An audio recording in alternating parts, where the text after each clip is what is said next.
Neno la msingi sana. Leo tunataka kusoma Kiswahili viradidi. Kiswahili viradidi. Tuko na aina vingi sana vya Kiswahili viradidi kama mboga.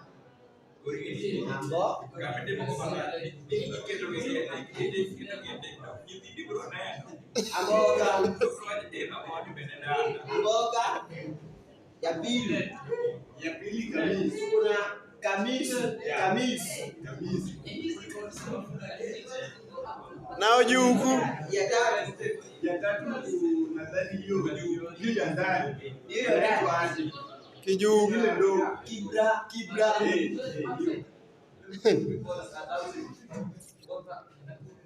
Ya nne. Mtu amsaidie, amesema vingi sana. Mtu anisaidie hapo.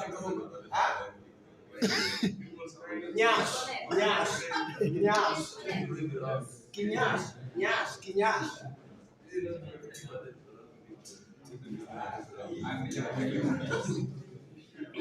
Sasa acha tuanze kuzichambua polepole, si ndio?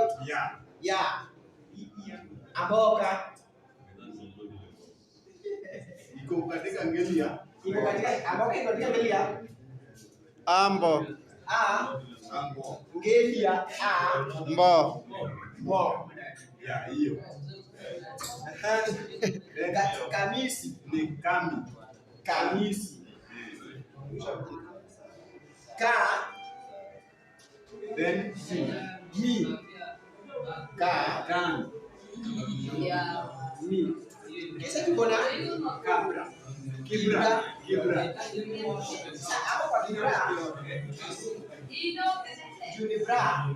Tunaweka kim.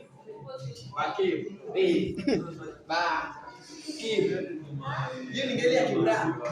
Sasa tuko na nyash. Iko katika ngeli ya nyash.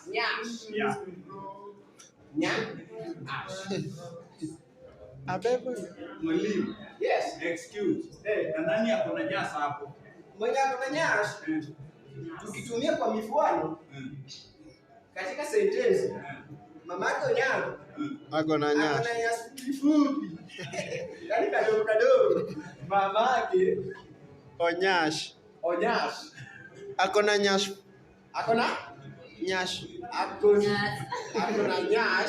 fupi.